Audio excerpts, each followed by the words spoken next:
It was February 1944. The snow along the edge of Belgium was grey with soot, the air thick with diesel and fear. The men of the US 3rd Armored Division, the Spearhead, were used to facing German panzers. But that day they met something different, something almost mythical. A monster of steel rolled out from behind a tree line. A Tiger I, the most feared tank of the Second World War. Its armor could shrug off nearly anything the Americans could throw at it. Its 88mm cannon could destroy a Sherman from over a mile away, and its presence alone was enough to freeze a battlefield. But this wasn't a battle that ended in destruction. This time the Americans captured it. The story spread fast through the ranks. Whispers in muddy trenches, mess halls, and tank crews. A Tiger, captured intact. It was like catching a dragon. Men from nearby units came just to see it with their own eyes. Inside, the crew found half-eaten rations, a blood-stained jacket, and a few torn pages of a German field manual. But what shocked them most wasn't the armor, or the gun. It was something far more mundane. The Tiger SEP's fuel gauge, almost empty. They realized this mechanical behemoth, capable of crushing almost anything on the battlefield, could barely travel 120 miles on a full tank. It was power and weakness embodied in one machine, a weapon so mighty it devoured itself. For the American crews who fought day after day in the mud and snow, this discovery was more than curiosity. It was revelation. The German war machine, for all its terror, had limits, and sometimes it was those limits that turned the tide of war. As engineers and intelligence officers swarmed the vehicle, the realization spread through the Allied command.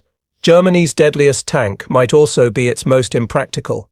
Yet for the men who first laid eyes on it, standing there in the cold, staring at the metal beast that had terrorized Europe, it wasn't just a tactical find. It was a glimpse behind the mask of the enemy. This is the story of that Tiger, of the men who captured it, the lessons it revealed, and the strange truth about how a weapon's greatness can also become its downfall. To understand the awe the American tankers felt that day, we must first understand the legend they had captured.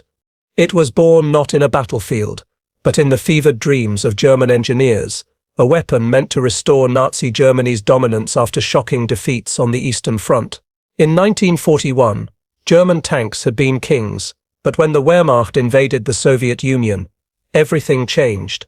The Soviets unleashed something the Germans hadn't expected, the T-34, a tank that outclassed the Panzer III and IV in armor, mobility and firepower.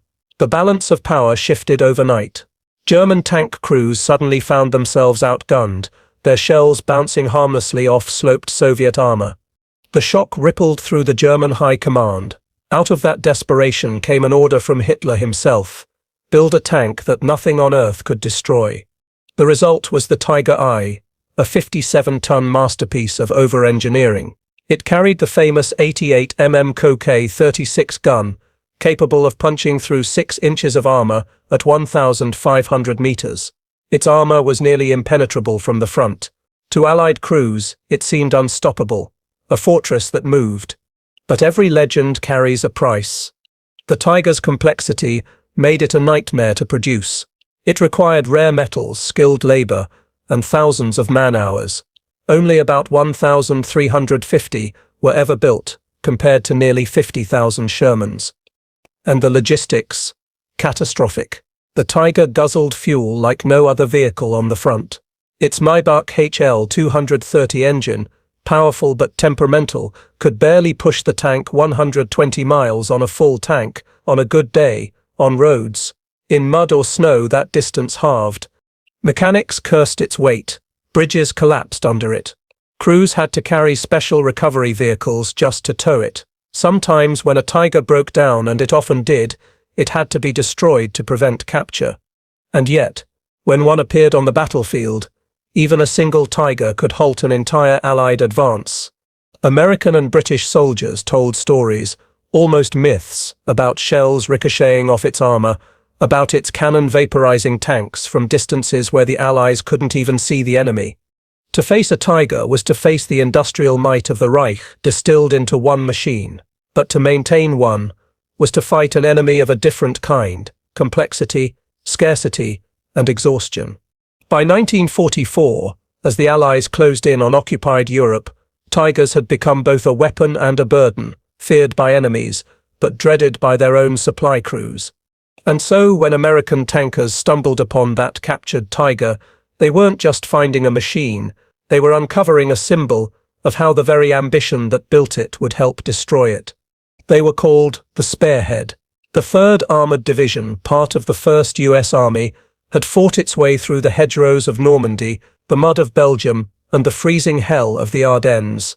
By early 1944, they were exhausted, but battle-hardened. Among them was Sergeant Charles Red McConnell, commander of a Sherman named Lucky Lady. He'd survived close calls with Panthers and dug his tank out of enough ditches to know the war wasn't about glory. It was about surviving one more day. He wrote in his journal, "We heard stories of the Tigers. No one believed half of them, until we started losing tanks that never even saw what hit them." Red's platoon had been sent near the outskirts of a Belgian village, La Gleize, a place scarred by the Battle of the Bulge.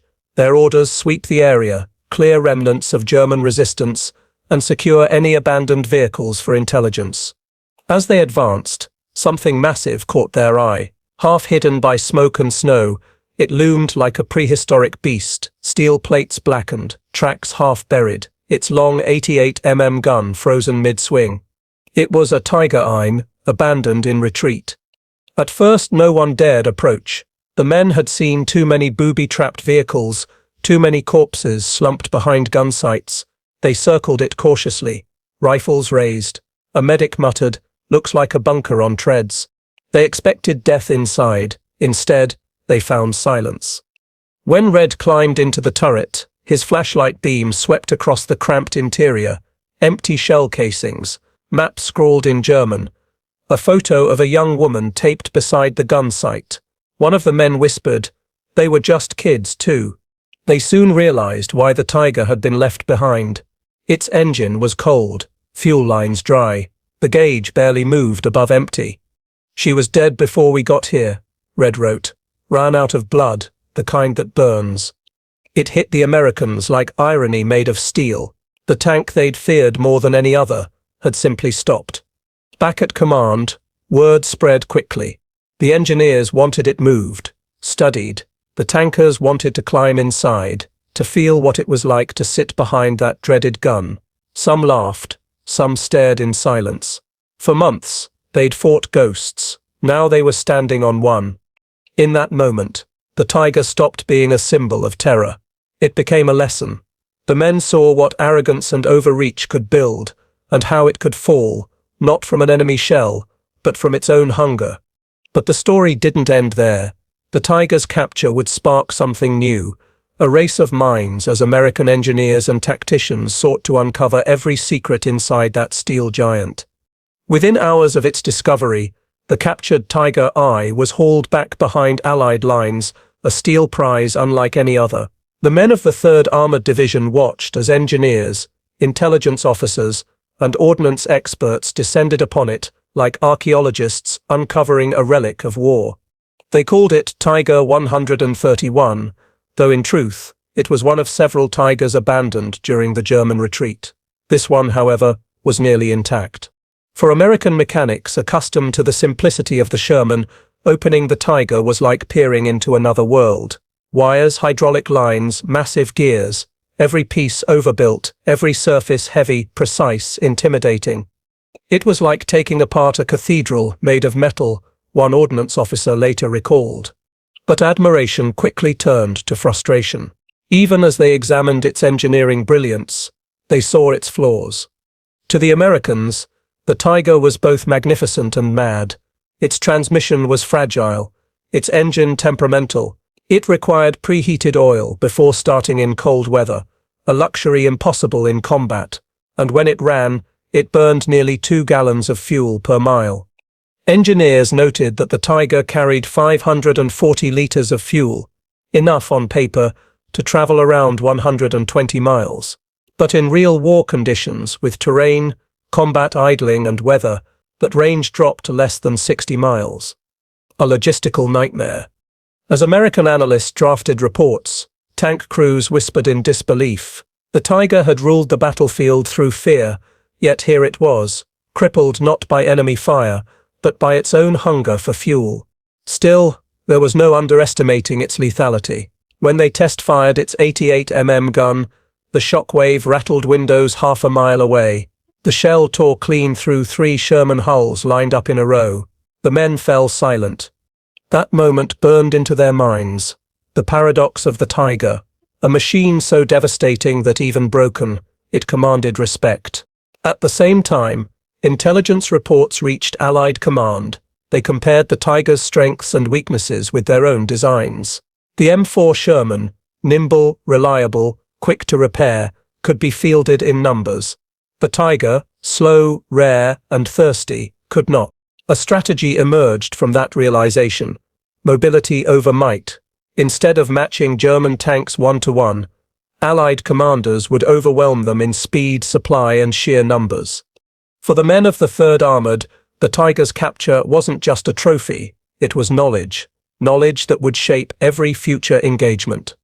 But as the Allies studied their prize deep within the Reich, the Germans were already building something new, a weapon meant to surpass even the Tiger. And soon the Americans, who had captured one monster, would face another.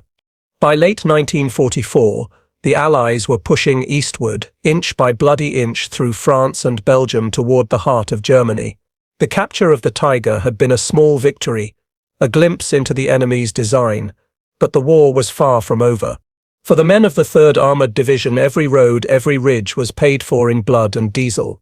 The Tiger's weaknesses, its hunger for fuel, its mechanical fragility, gave hope that the German war machine could be beaten, yet on the frozen fields of the Ardennes, that hope was tested to its limit.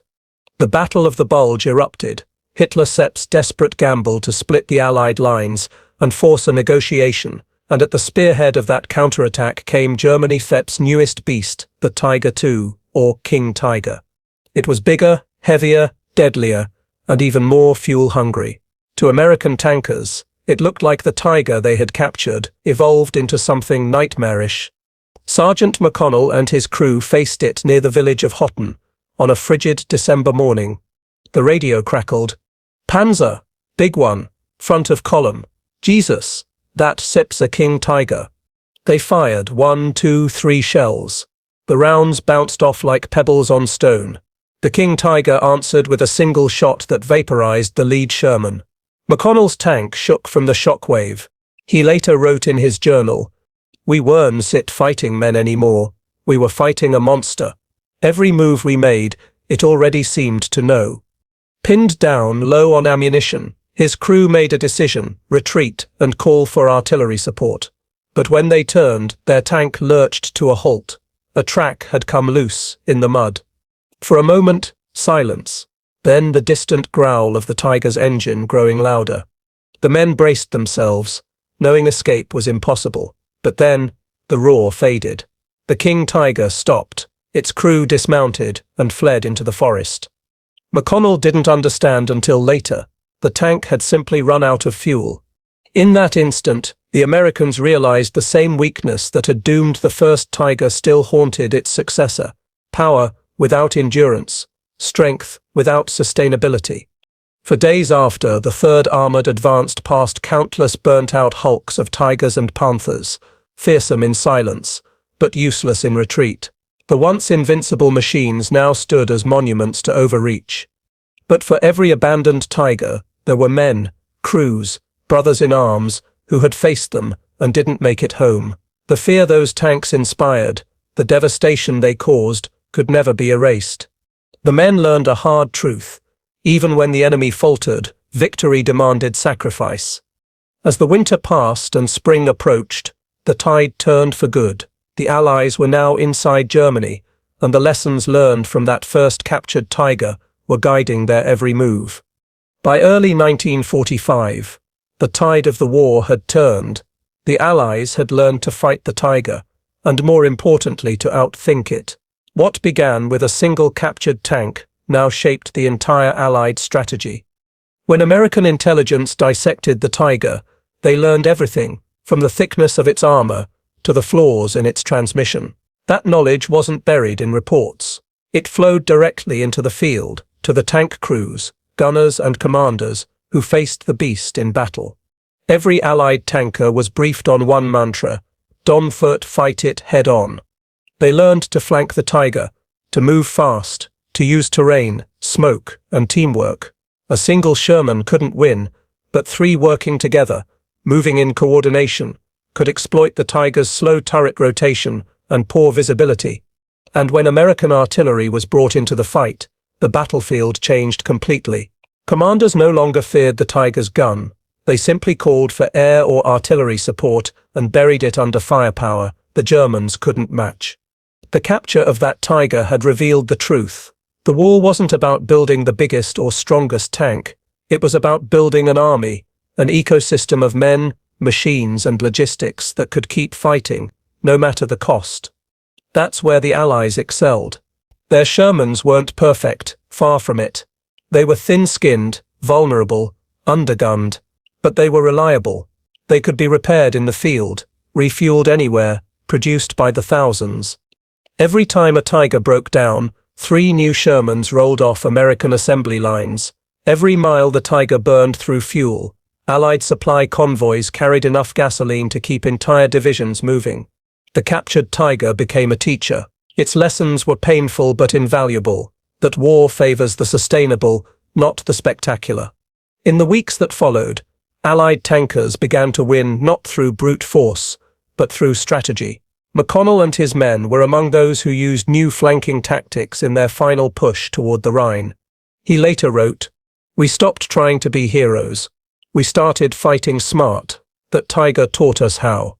And as the Allies crossed into Germany, the shadow of the Tiger began to fade. Its roar was replaced by the steady rhythm of Allied advance, thousands of engines moving not for glory, but for victory. The turning point had come not from brute power, but from understanding it. By March 1945, the Allies were done reacting.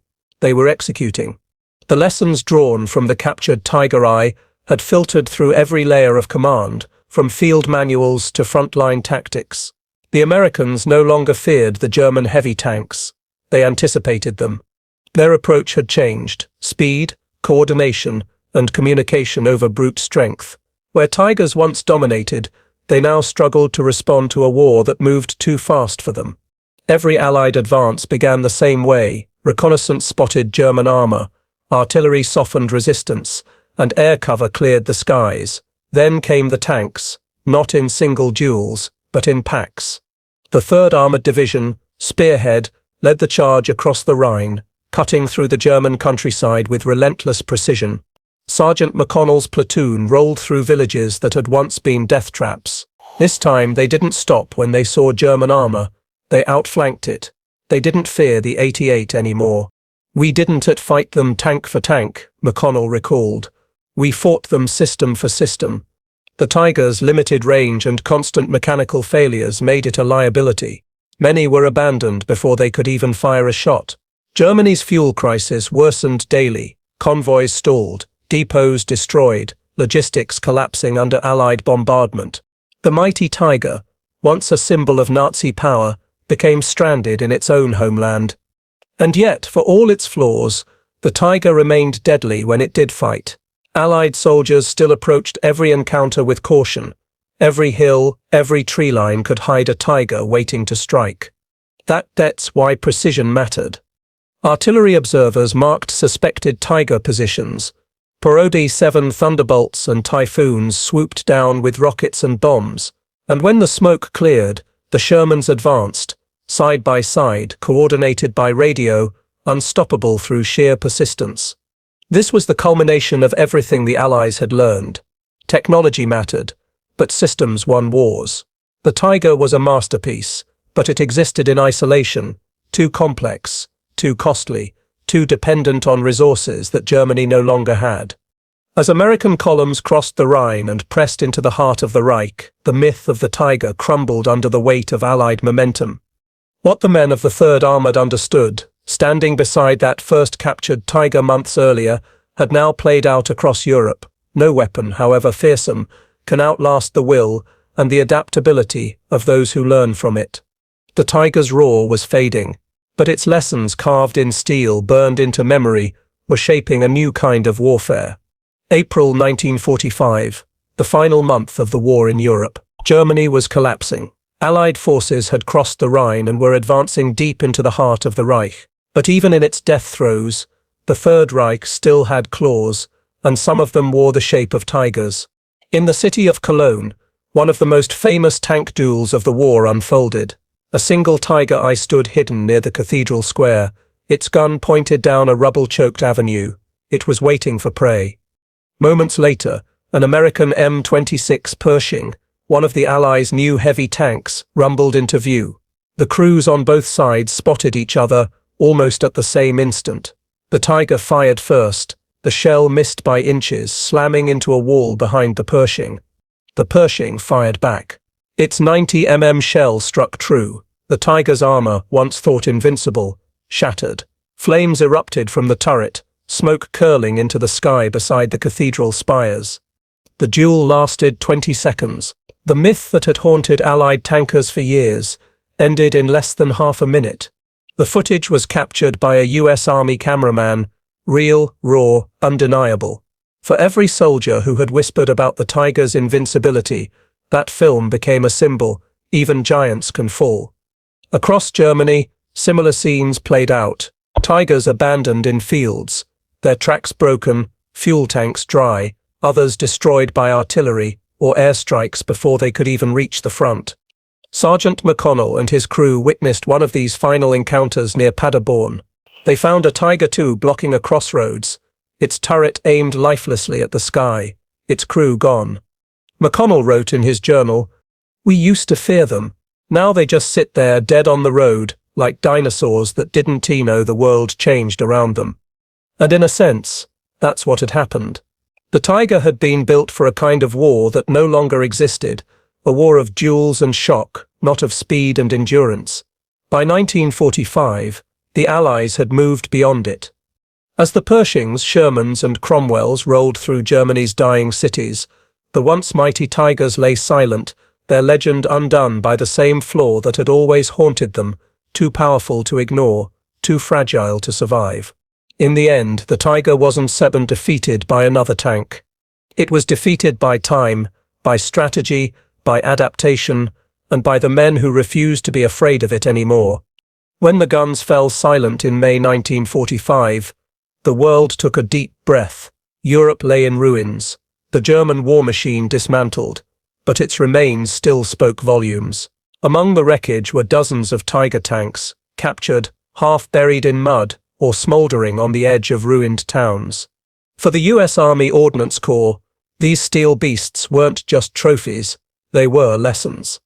Teams of engineers and tank experts swarmed over captured Tigers, carefully documenting every inch. They disassembled gearboxes, measured armor thickness, studied the recoil systems, and tested their engines. At Aberdeen Proving Ground in Maryland, one such Tiger 131's cousin in spirit, arrived by ship. It was patched together, repainted, and rolled out onto the test field. When American mechanics tried to drive it, they were stunned. The tank guzzled fuel like a monster, barely 120 miles per full tank, even under ideal conditions. Its transmission overheated. The tracks cracked under stress. It was a revelation. The machine that had terrified an army turned out to be a masterpiece of over-engineering, too fragile for the real world, too costly to sustain. The Tiger wasn't built for the kind of war that ultimately decided victory, mobility, supply, endurance. Sergeant McConnell, who once stared down a Tiger VI's gun, stood beside that captured machine at Aberdeen months later. He wrote in his journal, "I looked inside and thought, this thing was supposed to kill me. But all I saw was how it killed its own crew first." For many Allied veterans, seeing the Tiger stripped apart brought a strange closure. It wasn't just about military advantage, it was psychological. The fear that had gripped them since Normandy dissolved under fluorescent light in a testing hangar. The Tiger was no longer a monster, it was a relic. And yet, fascination with it never faded. Engineers from every major power studied its design. The Soviets compared it to their IS-2 heavy tanks. The British examined its sighting systems, and the Americans, studying its gun and armor, carried some lessons into the emerging designs of the Cold War, like the M46 and M48 pattern series. But the biggest lesson wasn't mechanical. It was moral. The Tiger reminded the world that technological superiority alone can't win a war. Logistics, training, adaptability, those are what truly determine survival. A tank that can't reach the battlefield, no matter how mighty, is just a monument waiting to die. The remains of those Tigers still exist, in museums, on forgotten fields, in silent memorials. Each one tells a story of human ambition and human limitation, of men who built too much and believed it would make them invincible. Today, when visitors stand before a Tiger tank, they see not just a weapon, but a warning. A reminder of what happens when the pursuit of power blinds us to the realities of endurance, humanity, and cost. In the end, the Tiger roared for only a short time, but the echo of its story endures, carried by those who learned from its fall. The story of the WWII is more than metal and machinery. It is a story of human ambition, of fear and fascination, courage and sacrifice, hubris and humility. For the American tankers who captured that first Tiger, it was a lesson in the limits of power. The machine had inspired dread, but it had also revealed a truth: no weapon, no matter how fearsome, can outlast the strategy, endurance and resolve of those who fight smart and together. It shaped tactics, informed engineering, and became a benchmark for armored warfare for decades to come. From Aberdeen Proving Ground to the Cold War tanks that rolled across Europe, the shadow of the Tiger influenced every design choice, every doctrine, every training exercise. But perhaps its most enduring lesson is human. Even in the face of what seems unstoppable, ingenuity and courage prevail. The men of the 3rd Armored Division stared into the eye of a monster and survived, not because they were stronger, but because they were smarter, adaptable, and unafraid to learn. Today, Tiger tanks stand as monuments, relics of a war that demanded everything from those who fought it. They remind us of the fragility of power, the cost of ambition, and the resilience of the human spirit in the face of fear.